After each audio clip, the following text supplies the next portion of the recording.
Hola, soy Pablo Velasco y vengo a hablarles sobre algo que las empresas subestiman. Vengo a hablarles sobre el impacto de un ciberataque en la reputación.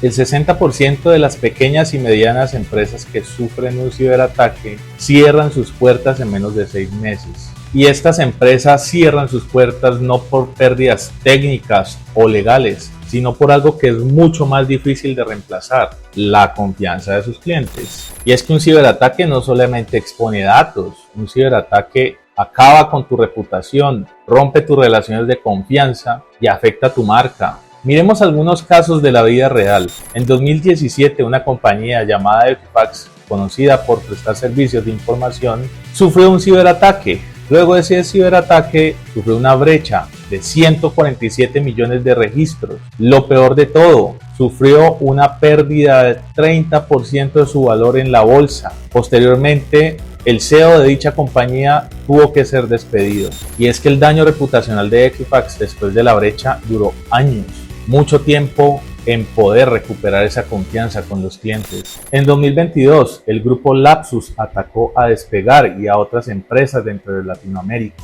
Tras enterarse de lo sucedido, los usuarios dejaron de utilizar el servicio por miedo a que sus datos estuvieran comprometidos. En Ecuador, en el año 2021, el Banco Pichincha fue blanco de un ataque que paralizó sus servicios por días. El resultado fue una avalancha de quejas, desconfianza, una crisis mediática en redes sociales. ¿Ves el patrón? Y es que las empresas pueden recuperar sus sistemas, pero si pierden la reputación, pierden el negocio. Así de simple. Ahora miren, ¿se han puesto a pensar qué cosas empeoran la crisis reputacional después de un ciberataque? Ocultar el incidente, intentar tapar el incidente, tapar el sol con un dedo, solamente genera más indignación cuando la verdad sale a la luz. Comunicar mal un incidente solamente genera algo que es desconectar a los afectados. Utilizar un lenguaje técnico va a hacer que las personas se pierdan, que no van a poder entender, dimensionar qué fue lo que sucedió. Y lo primero es utilizar el principio de realidad, comunicar a las personas afectadas lo que realmente está sucediendo y qué está haciendo la organización para poderlo solucionar. No asumir responsabilidad, culpar a los terceros o a la cadena de suministro o a los proveedores solamente genera desconfianza inmediata. Por favor, asuman la responsabilidad del incidente. Ninguno de sus terceros o ninguno de sus proveedores tiene responsabilidad absoluta. La responsabilidad es compartida, recuérdenlo. Demorarse en responder o demorarse en comunicar solamente genera zozobra. Esa zozobra afecta negativamente la reputación de la empresa. En ciberseguridad, el tiempo es reputación. Miren, para hablar de estos temas de reputación, según IBM y Ponemon, que son, digamos, las dos últimas entidades que en conjunto han venido desarrollando muchos de los informes de ciberseguridad, las empresas tardan 277 días en detectar y contener una brecha. Imagínense, casi 9 meses. Mientras tanto, la reputación sigue sangrando, la reputación se sigue viendo afectada. Entonces, por eso les digo que es importante actuar a tiempo, importante estar monitoreando siempre con los equipos, con la respuesta a incidentes y con los equipos de threat hunting, con los equipos de investigación de amenazas, mirando qué es lo que sucede. Bueno, no todos son noticias malas. Con esta serie de tips vamos a poder ayudar a muchas organizaciones a generar una estrategia que les permita proteger su reputación. Número 1. Diseña y prueba un plan de respuesta a incidentes. El plan debe incluir la detección, la contención, la recuperación y especialmente el manejo comunicacional. Por favor, eso es muy importante, la comunicación. Ensáyenlo. No basta con tenerlo en papel, eso en papel no sirve, tiene que ponerlo a prueba. Es lo más importante. Por favor, entrena un vocero oficial para crisis. Un error de comunicación puede costarle a usted millones de pesos o millones de dólares. En medio del caos puede escalar la crisis, por lo tanto el vocero debe comunicar con seguridad, claridad y empatía. Simula filtraciones, hackeos, publicaciones en redes, llamadas de prensa. Preparen al equipo para el peor de los escenarios, para actuar bajo presión, estrés y presión mediática. Aseguren canales oficiales activos y verificados. Es muy importante que tanto la web como las redes sociales, el contacto con los clientes e inversionistas deben estar operativos. Esos canales deben estar disponibles en el momento que ocurra un hackeo o una filtración. Por favor, que no les coja la filtración con el Twitter abandonado sin poder comunicar o sin poder acceder a ese canal de comunicación. Revisen los contratos con proveedores y terceros. Miren, muchos ataques llegan por terceros, por cadena de suministros, porque comprometen a un proveedor. Por favor, definan esas responsabilidades contractualmente desde antes y también definan responsabilidades desde lo reputacional.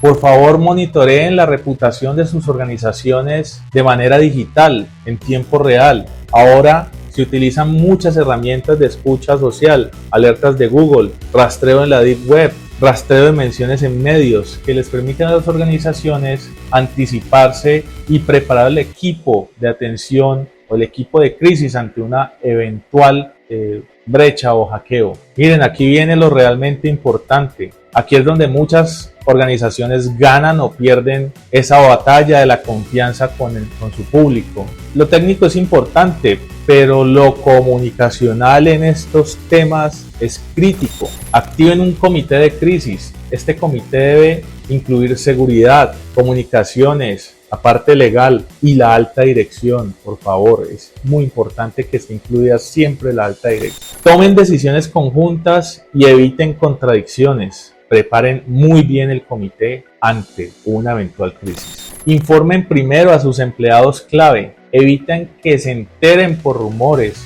Es muy importante que esos empleados clave también se enteren, porque esas personas, al ser claves, protegen también la reputación. Tienen de cierta manera ese enfoque misional o esa responsabilidad también de proteger la reputación de la organización. Por favor, centralicen la vocería externa, un solo canal, un solo mensaje. Como anécdota, eviten que personal no designado de comunicaciones en prensa. Debe ser una sola persona, recuérdenlo, una sola persona. Durante el incidente es importante publicar un comunicado inicial claro y responsable. No hace falta saberlo todo, no hace falta dar detalles. Basta con admitir que hay un incidente y que se está atendiendo y que pronto se dará más información. Eviten especulaciones o minimizaciones del incidente. Por favor, eviten decir o comunicar no fue algo tan grave,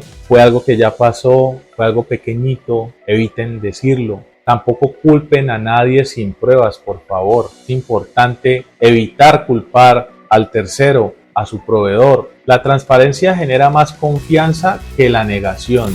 Por favor, comuniquen con empatía y enfoque humano. Pongan al cliente o usuario de primero. Explíquenle cómo se le está protegiendo y qué debe hacer en un caso de estos o en un incidente. Es importante monitorear las redes y los medios minuto a minuto. Por favor, respondan ante rumores, desmientan fakes, ahorita que hay fakes por todo lado. Demuestren presencia en redes sociales, presencia en medios. Es muy importante estar siempre activo en un momento de crisis como este. Algo que es muy importante y no muchas empresas lo tienen en cuenta: preparen el segundo comunicado mientras se publica el primero. Sí, hay que tener un plan B, un segundo comunicado, porque las cosas pueden pasar muy rápido. La reputación necesita continuidad, no desaparezcan del radar. Importante, la empresa no puede desaparecer. Debo admitir que la confianza no se recupera sola, se reconstruye. He visto muchas empresas caer y desaparecer y otras empresas reconstruir su reputación. Es muy importante mencionar que después de una crisis bien gestionada se puede fortalecer la reputación y fortalecer la imagen corporativa. Realmente esto requiere acciones reales. Estas acciones, más allá de la comunicación constante y humildad, debe tenerse presente actualizar y comunicar los hallazgos finales, comunicar qué pasó, cómo pasó, qué aprendieron, evitar ocultar detalles. La transparencia lo es todo. Ofrezcan soluciones concretas a los usuarios afectados. Monitoreo gratuito, soporte técnico, disculpas formales, compensaciones si aplica, explicaciones claras. Por ahí he visto algunas empresas públicas del país que no han comunicado nada después de un incidente. Inicien una campaña de recuperación de confianza, redefinan el compromiso con la seguridad, la privacidad, la mejora continua, háganlo público. Empresas, por favor, compartan ese aprendizaje, compártanlo como empresa resiliente. Es muy importante que cuando las empresas se fortalezcan de una crisis como estas, puedan compartir sus vivencias, puedan contar cómo superaron la crisis y cómo son ahora más resilientes que nunca. Empresas, por favor, evalúen la cultura interna de seguridad. El ataque fue posible por una falta de formación, por un descuido, por un fallo técnico, por procesos deficientes. Eso es muy importante preguntárselo. ¿Por qué? Porque les va a permitir a ustedes corregir desde la raíz. Importante reconectar con tus aliados estratégicos, agradecer la confianza, reforzar esos vínculos, ese apoyo que recibieron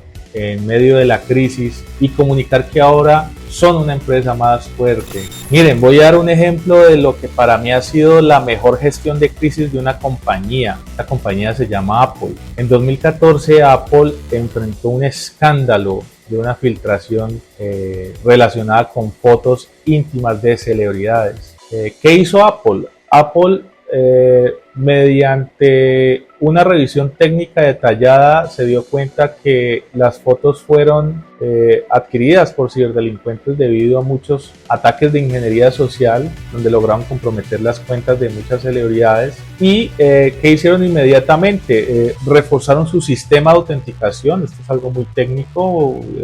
Trabajaron en un nuevo sistema de autenticación, lo fortalecieron, educaron a los usuarios, tanto internos como usuarios finales, en tiempo récord. Explicaron el incidente sin evadirlo. Eso es lo más interesante, la transparencia que tuvo Apple al momento de poder comunicar a sus clientes qué fue lo que sucedió. Y por último, miren, se comprometieron con la privacidad como valor de marca. Si ustedes se dan cuenta, Apple ahorita ofrece privacidad y seguridad como uno de sus ejes centrales en sus productos. ¿Cuál fue el resultado? La confianza no se recuperó, se fortaleció. Por favor, si te gustó este contenido, no dudes en seguirme en mis redes sociales, darle like, compartir y campanita. Gracias a todos y chao, chao.